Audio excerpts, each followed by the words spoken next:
Olá, pessoal, tudo bem com vocês?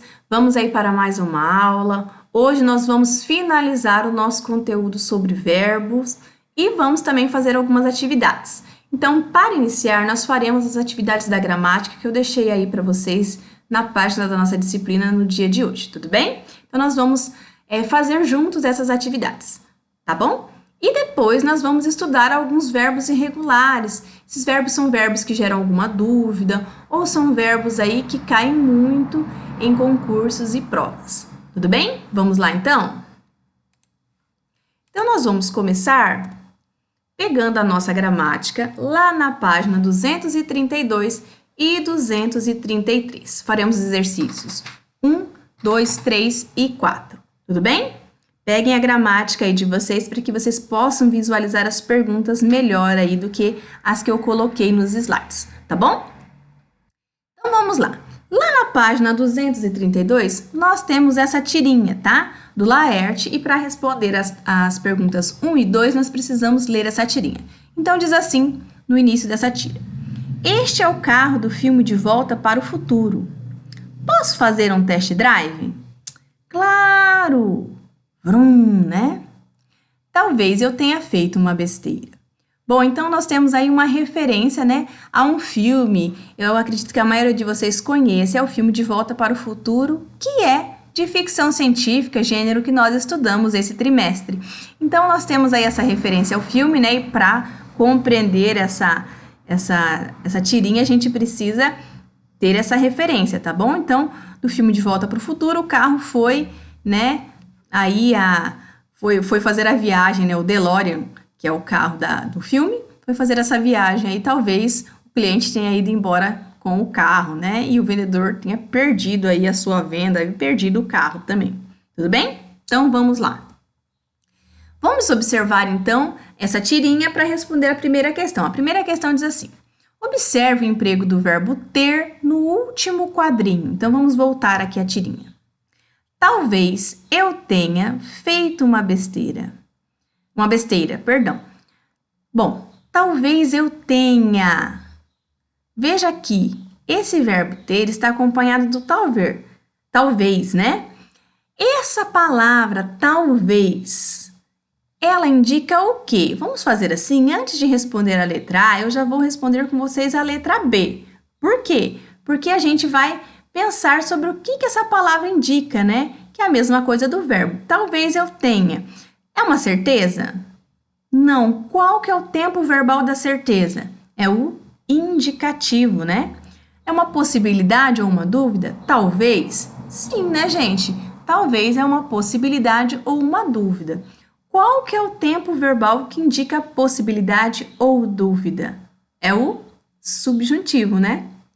E aí, é uma ordem ou um pedido?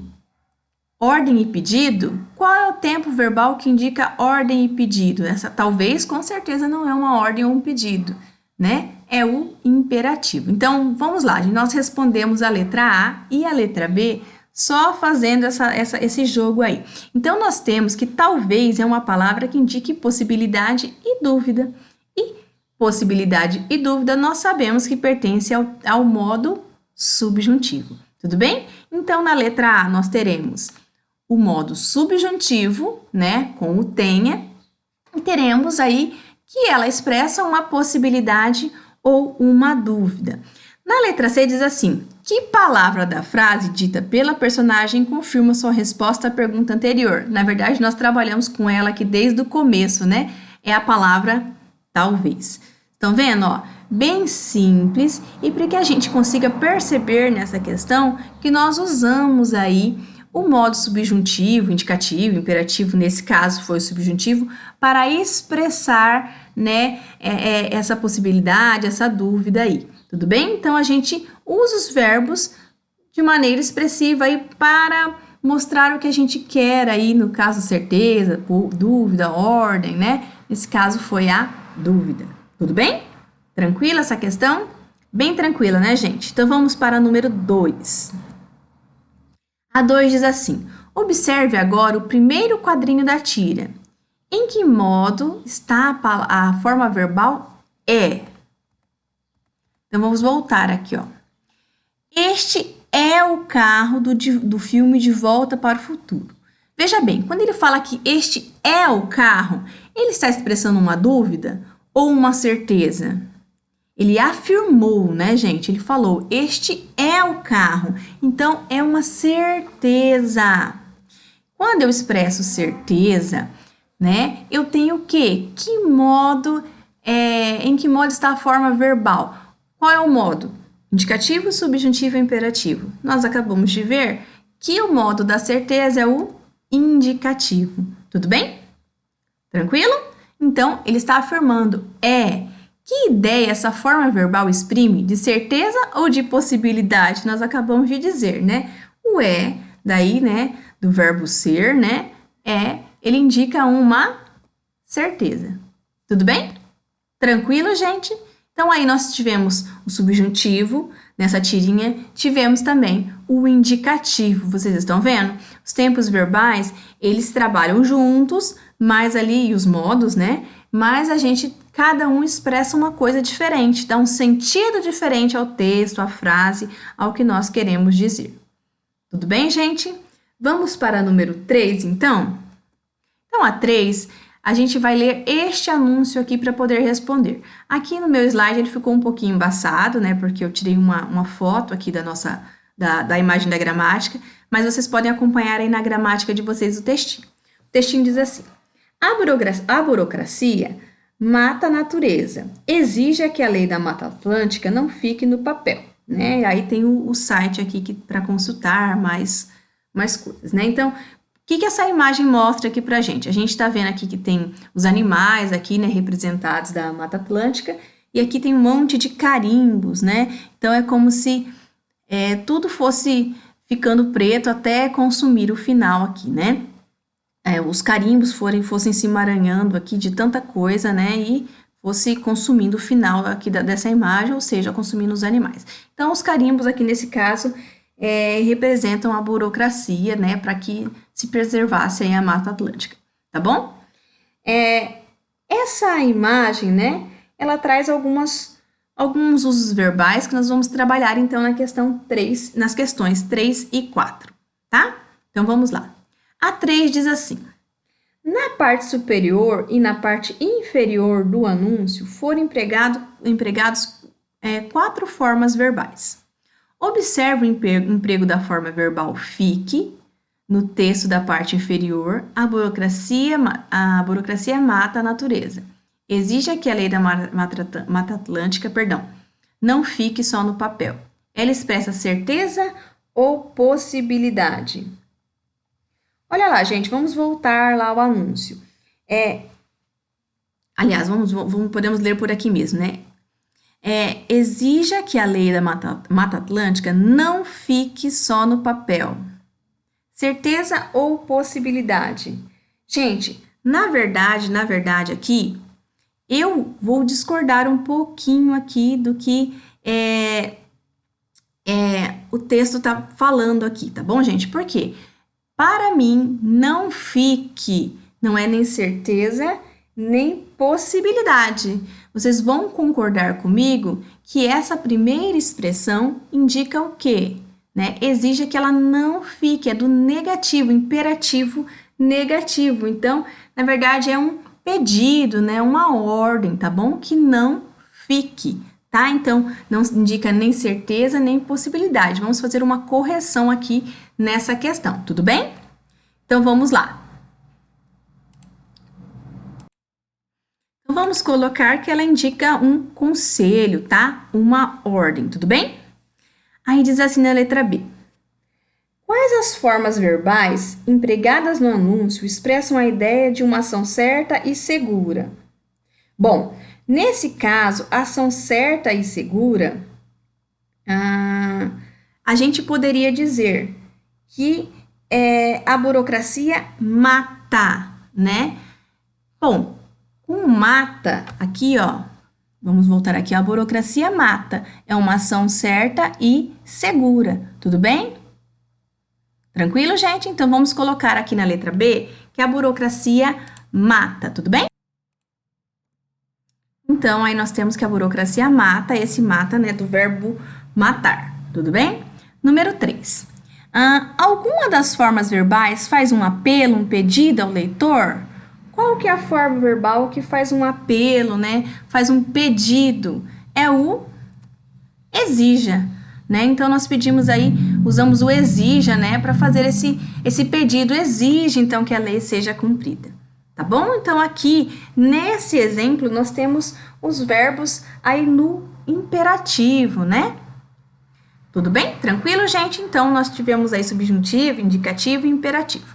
Tá bom? Vamos para o número 4 agora.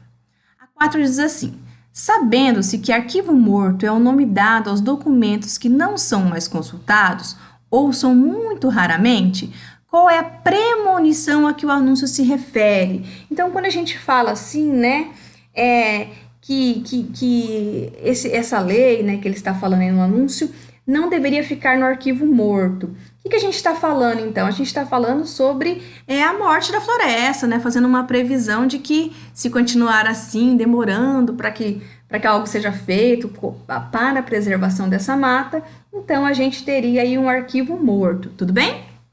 Certo? A floresta seria morta, ficaria aí no esquecimento, né? Então, manter a lei da Mata Atlântica no arquivo morto é uma previsão de morte para a floresta. Tranquilo, gente? Fácil? Essas questões foram bem tranquilas. E a gente vai, então, agora passar para alguns verbos irregulares, conforme eu falei para vocês. Esses verbos irregulares que nós estamos falando, eles são comuns em concursos e eles também são chamados de verbos notáveis. Por quê? Porque a gente vê diferença neles, eles se sobressaem em relação aos outros, tá bom? Eu vou falar um pouquinho de algumas características destes verbos, tá?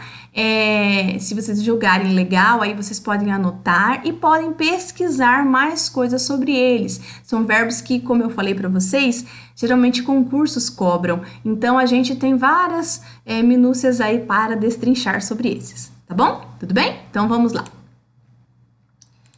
Então, diz assim, ó. Nós vamos primeiro falar sobre os verbos, né? Por e ter, tá bom? E por que não eu coloquei esses dois verbos juntos, tá? Gente, eu vou só dizer para vocês uma coisa. Nós vamos conjugar, antes de tudo, todos os verbos que eu colocar aqui, eu coloquei conjugado no infinitivo, no presente do indicativo e no pretérito perfeito. Por quê? Vocês lembram que na aula anterior eu falei para vocês sobre formação de verbos, dos tempos verbais? Então, esses 3 tempos verbais formam vários outros tempos verbais. Por isso, é importante que a gente trabalhe com eles, porque se vocês aprenderem a conjugar nesses tempos verbais, o infinitivo, o presente do indicativo e o pretérito perfeito, vocês vão conseguir derivar outros tempos verbais aí, tá bom? Então, vamos lá. Bom, o verbo por, como vocês sabem, é o único verbo aqui, vou falar isso para vocês, que termina com or. Nós já falamos que o verbo por faz parte da segunda conjugação, né? E falamos lá do poer, né? Que no português arcaico ele era falado como poer, e aí foi evoluindo a língua e ficou o por. Mas ele continua sendo de segunda conjugação, porque poer, né? Então, no caso, seria de segunda, tá bom? O verbo por é o único que termina com or. Aí vocês vão falar assim, mas professor, e os outros, como o compor, né, o propor, o repor, por exemplo? Então, é por isso que eu coloquei eles aqui. O verbo por e o verbo ter, eles têm uma característica, né? Deles, a gente tem vários outros verbos, né? Como no por, no caso, compor, repor, propor, né? Dispor, e aí vai. E aí o ter, nós poderíamos ter, por exemplo, o conter, deter, reter. E se eu souber conjugar aqui o verbo por e o ter, eu vou conseguir conjugar todos esses outros verbos. Por exemplo, se eu ponho por aqui, no presente indicativo eu tenho eu ponho, se eu for conjugar o repor, eu teria eu reponho, tá vendo? Se eu fosse conjugar o ter e eu for colocar, por exemplo, o conter, né? Eu tenho, eu contenho, tudo bem? Certo?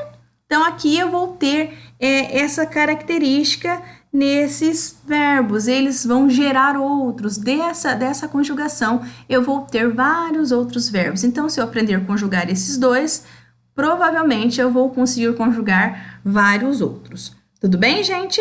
Tranquilo? Contra o verbo por e o verbo ter. Lembrando que eu apresentei aqui só a primeira pessoa, né, do singular, porque dela também a gente consegue tirar o radical, tá bom? Então, é o radical dos irregulares aqui que eu estou mostrando para vocês, tá? Tranquilo, gente?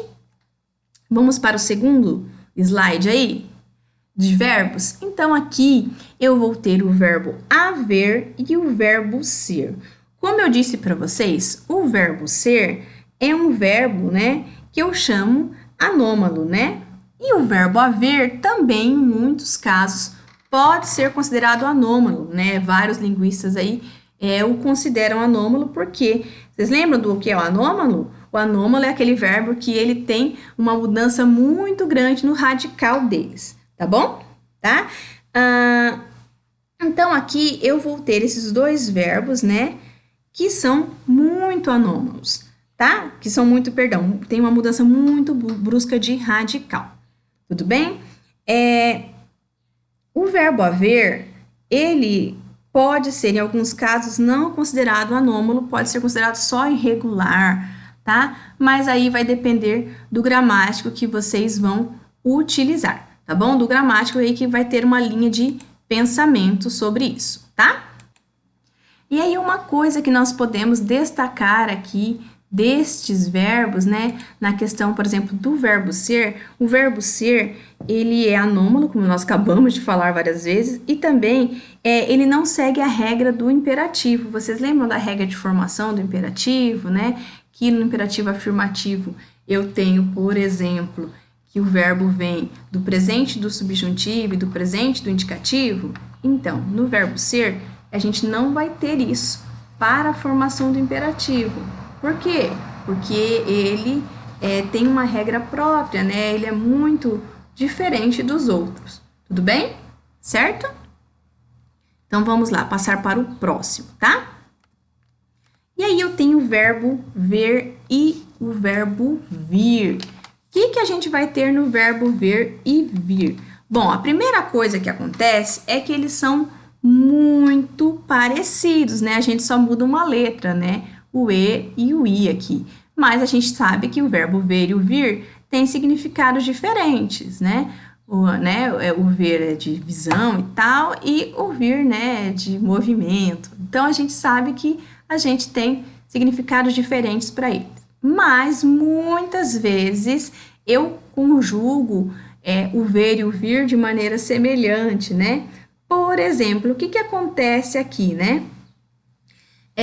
Quando eu vou conjugar o futuro do subjuntivo do verbo ver, eu conjugo ele como vir. Então, eu falo quando eu vir, e aí que gera confusão, porque eu faço o infinitivo do verbo vir para o verbo ver aí no futuro do subjuntivo, né? Então, a gente tem essa confusão toda aí, né? De verbos, porque eles são iguais aí, tá bom? Mas a gente precisa conjugar eles todos até o final para a gente perceber aí que eles são diferentes. Por exemplo, quando eu falo no futuro do subjuntivo, né, do verbo vir, por exemplo, eu não vou falar quando eu vir, e sim quando eu vier. Então, aí que está toda a confusão, tá bom? Entre o verbo ver e o verbo vir. Tudo bem, gente? Então, a gente gera confusão porque eles são parecidos na escrita e porque eu, no futuro do subjuntivo, do verbo ver, eu falo vir, tá bom? Vamos passar, então, agora para mais alguns verbos aí que geram uma duvidazinha, que é o caso do caber, do saber e do valer. Por que eu trouxe esses daqui para vocês? Porque, na verdade, a gente tem essas primeiras pessoas aqui bem diferentes do resto do radical, tá? Então, eu falo, por exemplo, eu caibo, né? E aí, já fica aquela dúvida, né, do verbo caber, né? Eu cabo, vocês vivem pensando sobre isso, eu cabo?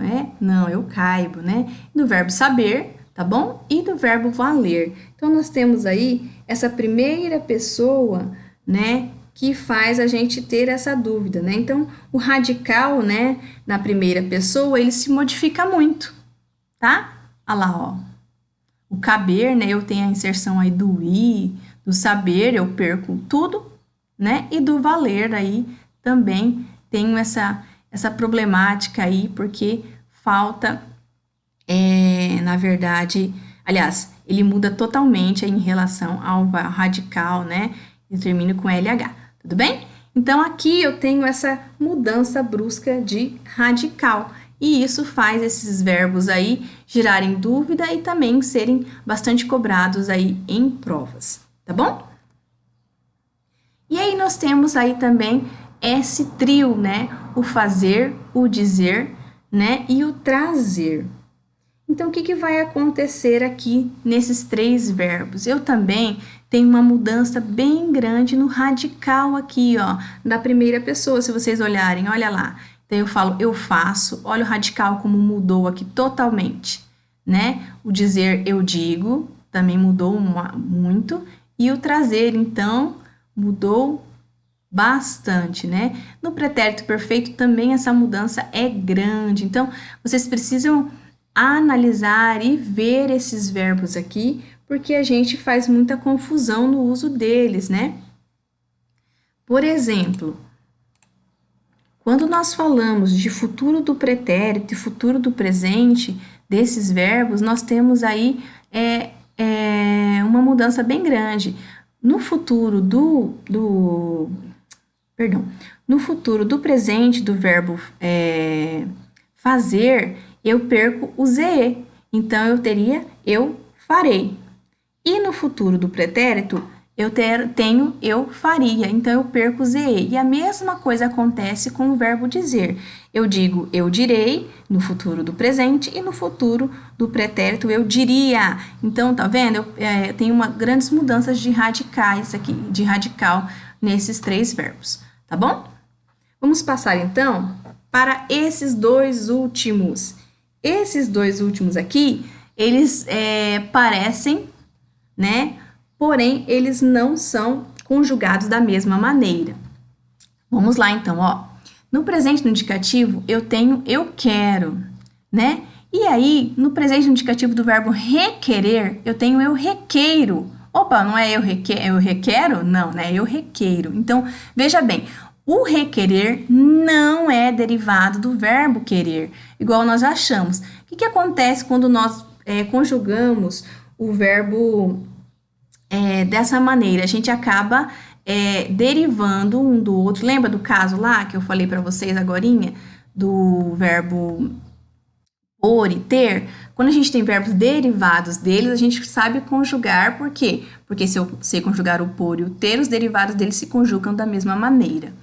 E aí, nesse caso aqui, isso já não acontece, tá bom? Porque o requerer não é derivado do verbo querer. Então, aqui eu não tenho como conjugar esse, né, o requerer, igual ao querer, tá bom? Ele tem uma conjugação própria, tá? Uma outra coisa que a gente precisa saber é que no futuro do pretérito, né, eu conjugo colocando uria no final. E eu não falo, então, eu queria. Eu falo eu quereria e eu requereria. Tá vendo? Outro erro aí também que nós cometemos aí no dia a dia, né? E conjugamos errado e é uma pegadinha bem comum em provas aí de concurso, tá bom? Então, eu trouxe para vocês algumas irregularidades, algumas particularidades desses verbos que vocês podem, né, olhar um pouco mais as conjugações e ver aí essas especificidades de cada um, tudo bem? Espero que vocês tenham conseguido ter uma visão geral sobre esse conteúdo dos verbos e qualquer dúvida eu estou à disposição aí para vocês, tá bom? No chat, depois da nossa aula. Até lá, pessoal!